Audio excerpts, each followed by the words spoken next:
On a tous connu ça, non? On trouve l'offre d'emploi parfaite, on a le profil idéal, l'expérience qu'il faut.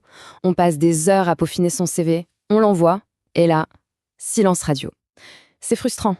La raison, bien souvent, c'est qu'un robot a déjà jeté la candidature avant même qu'un humain ne la voie. Alors aujourd'hui, on va décoder ensemble les règles de ce nouveau jeu. L'objectif, s'assurer que notre CV arrive enfin tout en haut de la pile. Alors, on commence avec un chiffre qui fait un peu mal, il faut l'avouer, 75%. C'est le pourcentage de CV qui sont tout simplement rejetés par les logiciels de recrutement, les fameux ATS, avant même d'être lus.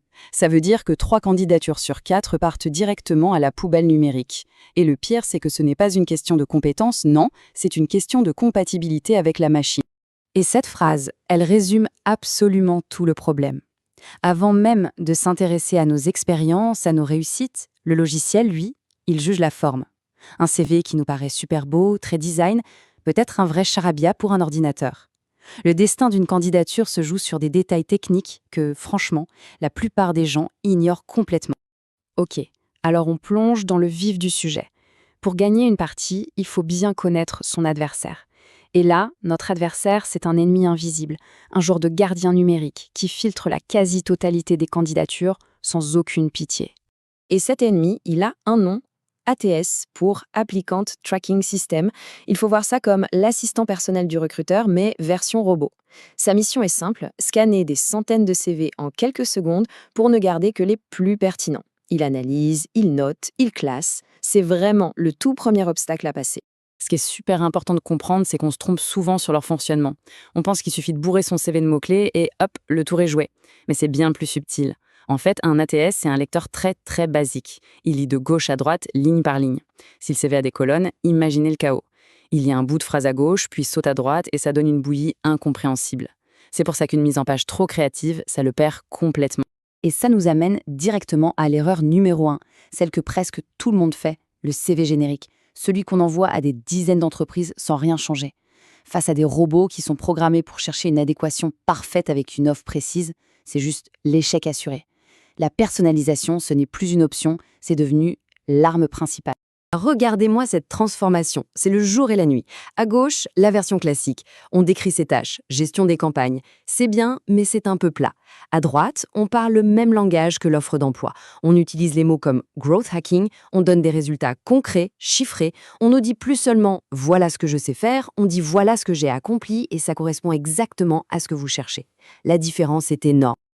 Et le meilleur dans tout ça, c'est que ça ne prend que 5 minutes. 5 petites minutes. Ce n'est pas la peine d'y passer des heures, c'est une méthode chirurgicale. 1 minute pour repérer les mots-clés dans l'offre. 1 minute pour rajuster son titre. 1 minute et demie pour retoucher 2 ou 3 points de ses expériences. Et 1 minute pour les compétences et la relecture. C'est rapide, efficace et ça peut littéralement tripler les chances de décrocher un entretien. Bon, passons maintenant à la partie la plus surprenante. Les règles techniques que personne ne connaît vraiment, mais qui sont juste cruciales. Là, on oublie complètement le design, on oublie le beau, et on se met à penser comme une machine. Alors là, c'est le conseil qui va peut-être en choquer certains. Pour passer les filtres, un simple fichier Word, un .docx, est souvent bien plus sûr qu'un PDF très travaillé. Pourquoi ?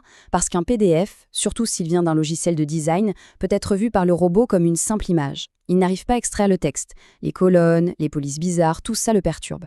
Alors que le docx, c'est du texte brut, bien structuré. Et ça, les ATS adorent.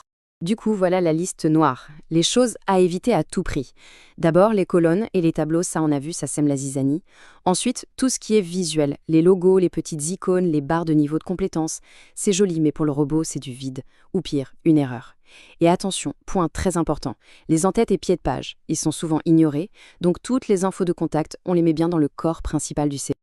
Et voilà à quoi ressemble le CV parfait. Pour un robot, ça a l'air simple, presque ennuyeux, non ? Mais c'est exactement ce qu'il faut. Une seule colonne, une police standard type Arial ou calibrée, des titres de section hyper clairs, expérience, formation.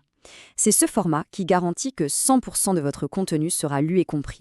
Il faut vraiment se dire que le premier lecteur n'a pas d'yeux, il a des lignes de code. Et là, c'est assez ironique. La même technologie qui nous crée tous ces problèmes, l'intelligence artificielle, peut en fait devenir notre meilleur allié. L'IA, ce n'est pas juste un filtre, c'est aussi un outil incroyable pour optimiser nos candidatures. Ce schéma, il a l'air un peu compliqué, mais l'idée est simple.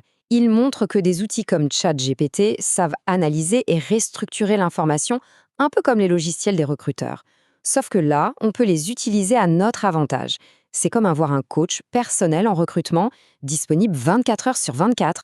Et voici comment on fait. C'est tout bête. On utilise ces instructions qu'on appelle des prompts. On peut lui demander « Analyse-moi cette offre d'emploi et sors-moi les mots-clés » ou « Réécris-moi cette expérience pour qu'elle soit plus vendeuse ». C'est un gain de temps phénoménal. On copie, on colle, on ajoute ses infos et on laisse l'IA faire le gros du travail d'optimisation. Mais attention, il y a une règle d'or. L'IA, c'est un super assistant, un sparring partner comme on dit en boxe. Elle aide à s'entraîner, elle donne des idées, mais elle ne remplace pas notre cerveau. La touche finale, la vérification, l'authenticité de ce qu'on raconte, ça doit rester humain.